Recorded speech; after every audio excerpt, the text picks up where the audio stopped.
Hello,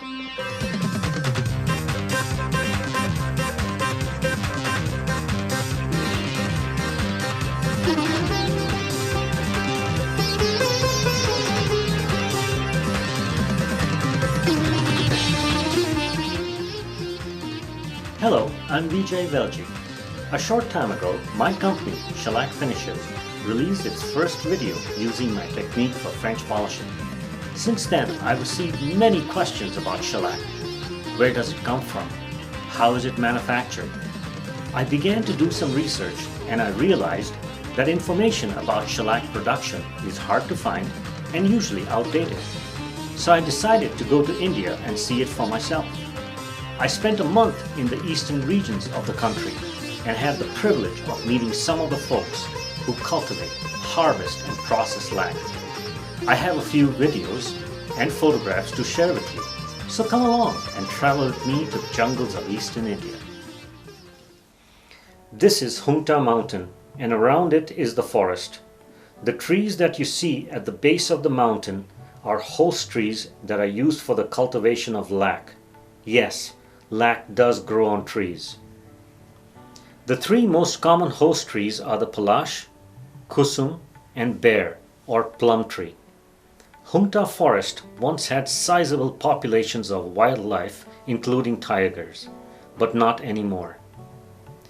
Not far from Hunta Mountain is the village of Bundu, with a population of about 30 families. The villagers build their own houses, including the roof tiles that you see here. They grow vegetables for themselves as well as for the market. Additionally, most of them are also lac cultivators. For now, they are the keepers of our forest. As long as the lac is in demand, there is an incentive for them to cultivate it. If demand falls, these very forests will be cut to create space for crop cultivation. On my right is the village headman, and on the left is my guide Mr. Sharma, who buys the lac harvest from the village. He then sells it to the factory owner, who processes the seed lac to manufacture shellac flakes. Let's see how lac is made. We start with the trees. The palash is the most common host tree. In the eastern regions of India, palash forests are plentiful. The palash tree is also called the flame of the forest. It is in full bloom during the month of February. During this time, the flowers are collected to extract the red dye used for commercial purposes. The other common host tree is the bear or plum tree. The fruits are sold commercially also. The palash and bear tree lac is called rangini. The literal translation means colorful. The lac produced from these two host trees contains more color and wax. The best lac comes from the kusum tree. This one is 100 years old. The lac produced by the kusum tree is called kusumi. It has a light golden color and contains the least amount of wax. Let's take a look at the insects that make lac. They belong to a family of scale insects called Laccifer lacca. This is what the male lac bug looks like. The male bug plays a minor part in the production of shellac. His only role is procreation. The female looks quite different from the male. She's the one that does most of the work, producing the lac resin. The cultivation process begins when live insects from the previous season are placed in bags that are tied to the host trees. Large numbers of tiny red larvae emerge from each female and settle on the tender new growth of the host tree. When the larvae have fixed their positions and inserted their proboscis into the tree, they begin to secrete a dark red chitinous scale and a yellow to reddish substance called lac resin. The insect matures under the protective covering of the resin, which becomes hard. The larvae grow inside the cell and become sexually mature male and female insects in about 8 weeks. The female cells remain fixed to the twig. The male insects crawl out of their cells to fertilize several females and die. The female insects grow in size to accommodate their large number of eggs. The production of resin and wax now increases at a faster rate. In 14 weeks, the females lay eggs again.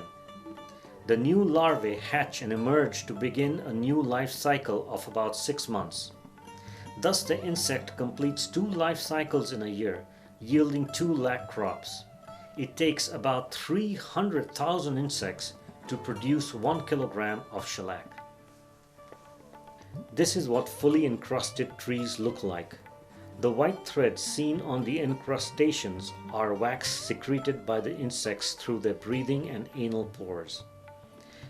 As the life cycle of the insect comes to an end, the secretion of wax decreases. In a few days, harvesting will begin. The branches of the trees get pruned twice a year. Here is a short video of the pruning.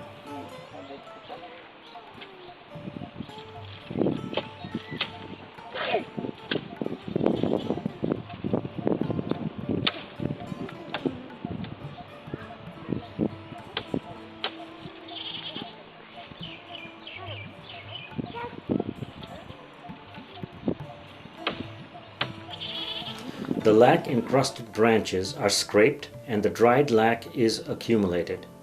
This is called stick lac. It contains the dead insects and the red dye that they have produced along with the tree bark and other debris.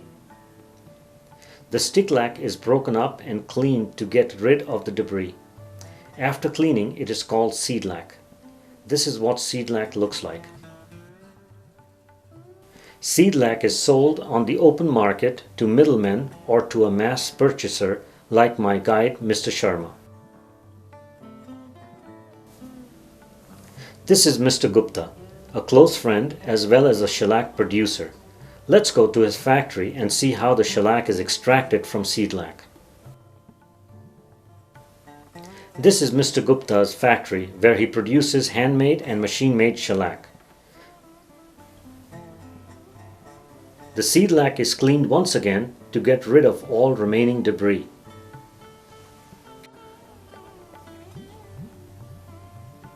I found this photo in a book published in 1930. The cleaning is done by hand in the same way even today. Piles of seed lac are cleaned one portion at a time to remove all the debris. The seed lac is put into vats with water and is crushed to break open the pods to release the red dye. The dye is used as coloring matter in the textile, printing, and food industry. In Mr. Gupta's factory, a mechanical process is used for breaking open the seed lac pods. A large mechanized drum with steel balls is used for this purpose. After washing, the seed lac is spread out to dry. The seed lac is now ready for processing to extract the shellac. This is a photo from a book printed in 1935 showing how shellac was made. Do you see any difference? It's still the same today. The seed lac is put into a cloth bag. One end is held in front of an oven and the other is attached to a crank which is gradually turned. Heat from the oven melts the seed lac, which is forced out through the cloth bag. The molten shellac is dropped onto a tin sheet, forming small discs referred to as button lac. Before it leaves the factory, it is stamped with the company logo. The cloth bag that was used in the process is cleaned and recycled. In another process, the molten shellac is spread over a porcelain cylinder filled with hot water.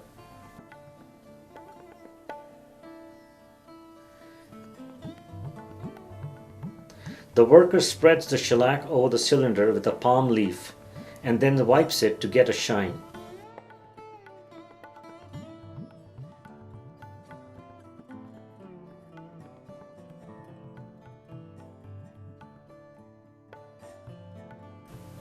After the sheet has cooled a bit, it is pulled off the cylinder.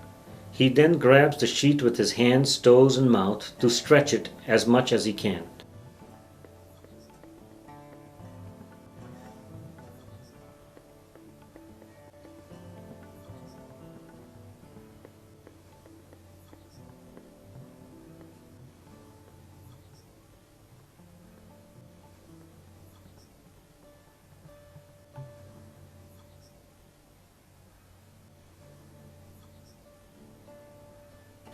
Once cool, the sheet is broken to make flakes.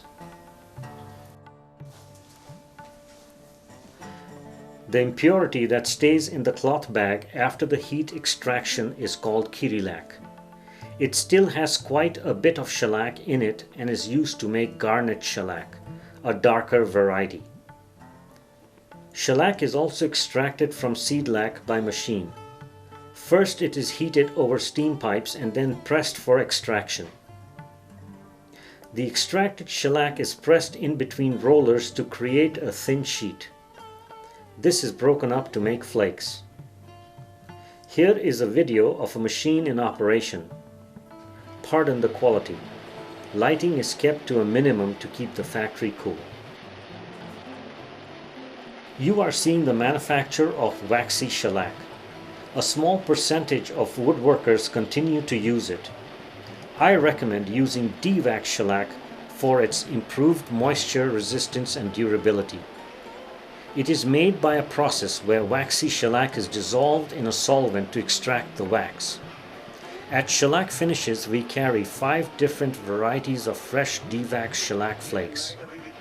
You can find us on the web at shellacfinishes.com. I hope you've enjoyed this brief presentation about the cultivation and manufacture of shellac. The fuller story of shellac is ancient and fascinating, and I hope to tell it at a later date. In the meantime, feel free to contact me with any questions. Goodbye and happy finishing.